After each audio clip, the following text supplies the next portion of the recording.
The rain battered the windshield with relentless fury as Daniel Mercer gripped the steering wheel, his knuckles white with tension. Each mile deeper into the Appalachians felt like a descent into another world, far removed from the cacophony of the city he'd left behind, the failures that haunted him, the missed promotions, the stories that never made headlines, were ghosts he hoped to exorcise with this journey. Beside him sat Elena, a seasoned photographer and one of the few colleagues who still believed in his journalistic instincts. "We're almost there," she murmured, her eyes reflecting the dense forest that seemed to swallow the narrow road ahead. Daniel nodded, a mix of determination and unease gnawing at his gut. He was chasing whispers of a forgotten culture, a story that could resurrect his faltering career. Little did he know, the shadows of the mountains had their own stories to tell. As they entered the village of Raventon, time itself seemed to slow. Weathered wooden houses leaned into the mist, their windows dark and unwelcoming. The air was thick with the scent of damp earth and something more elusive, an undercurrent of dread that set the hairs on Daniel's neck standing on end. Villagers paused in their tasks to watch the newcomers with hollow eyes, whispers dying on their lips. An elderly man, his face etched with wrinkles like the bark of ancient trees, approached them. "You shouldn't be here," he rasped, his gaze flickering nervously to the encroaching woods. Elena exchanged a cautious glance with Daniel, but his curiosity was piqued. "We're journalists," he declared, forcing a smile. "We want to learn about your culture." The man's expression tightened. "Some histories are best left buried," he warned, before retreating into the fog. Undeterred, Daniel and Elena settled into the lone inn at the village center. Nights were eerily quiet, save for the distant howls that sent chills through their marrow. Daniel immersed himself in research, poring over faded manuscripts and symbols that spoke of rituals and a beast that demanded reverence and sacrifice. Elena captured images of the cryptic markings etched into door frames and the vacant stares of children who played no games. As days passed, fear gnawed at the villagers more palpably. Mothers clutched their children tighter, and the once sparse conversations ceased altogether. Daniel sensed Elena's growing apprehension. "Maybe we should head back," she suggested softly one evening, her fingers tracing the rim of her coffee mug. Daniel shook his head, his eyes distant. "We're close to something big. I can feel it. This could be the breakthrough we need." That night, a scream tore through the silence, wrenching them both from sleep. Daniel rushed into the moonlit street to find the village in turmoil. Shadows darted between buildings, and whispers of "It's come for us" echoed ominously. Suddenly, he noticed Elena standing transfixed at the edge of the forest, her camera hanging limply from her neck. "Elena!" he shouted, but she didn't turn. Her eyes were wide with terror, reflecting a massive silhouette emerging from the darkness.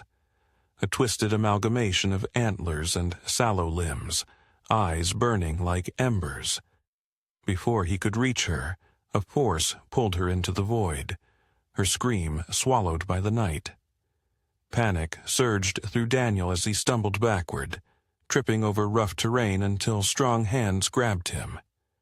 The villagers surrounded him, their faces masks of resignation and fear. Bound and desperate, Daniel was dragged to a clearing where a crude altar stood beneath the gnarled branches. "You brought this upon us," the elderly man from before spoke solemnly. "Outsiders disrupt the balance. The beast must be appeased." Struggling against his restraints, Daniel's mind raced. "This is madness," he protested. "Elena needs help." His pleas fell on deaf ears as chants rose around him, the villagers' eyes glazed as if in a trance. The beast materialized at the edge of the clearing, its form more horrifying up close. a grotesque fusion of man and monster. Daniel's heartbeat thundered in his ears as the creature advanced, every instinct screaming at him to flee, but there was nowhere to run. In a surge of adrenaline, Daniel recalled the symbols he'd studied. Desperation sharpened his memory as he shouted a fragmented incantation, words that seemed to momentarily halt the beast's approach. The villagers gasped, their chants faltering. Seizing the moment, he broke free from his captor's loosened grip and dashed into the forest's depths. Branches clawed at his skin as he plunged through the darkness, the beast's roar vibrating through the air. Stumbling upon a cavern entrance, he slipped inside, the walls adorned with ancient carvings. To his astonishment, he found Elena, weak but alive, shackled to a stone pillar. Relief flooded him as he freed her, but footsteps echoed behind them, both human and otherwise. As they navigated the labyrinthine tunnels, Elena revealed the truth she'd uncovered. The beast was no myth, but a guardian bound by a pact, one the villagers manipulated for control and isolation. "They feed it with fear," she whispered, her eyes reflecting the dancing shadows. "But if confronted without it—" Her voice trailed off as they emerged into an open chamber bathed in an ethereal glow. The beast loomed before them, but this time Daniel felt a strange calm washing over him. Summoning every ounce of courage, he stepped forward. "We are not afraid," he declared firmly. The creature hesitated, its fiery eyes flickering. The oppressive weight in the air lightened as the beast slowly receded into the darkness, its form dissolving like mist at dawn. Emerging from the cavern, the first rays of sunlight pierced the canopy, painting the village in hues of gold. The villagers stood silently, their faces a tapestry of astonishment and something akin to hope. The elderly man approached once more, but his stern demeanor had softened. "The cycle is broken," he acknowledged, a hint of gratitude in his gaze. Daniel searched his face. "It doesn't have to be this way," he urged. "You don't have to live in fear." The man nodded slowly.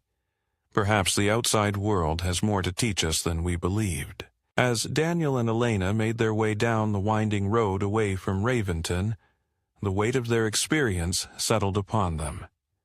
"Do you think they'll change?" Elena mused, her eyes scanning the receding silhouette of the village. Daniel sighed, a blend of exhaustion and hope in his voice. "Maybe. Fear is a powerful thing, but so is courage." He glanced at her, a newfound respect in his eyes. "We set out to find a story, but maybe we found something more important." Elena smiled faintly. "Redemption?" Daniel chuckled softly. "Perhaps, or at least a new beginning." The mountains watched silently as they disappeared into the horizon, their secrets now shared but not entirely surrendered.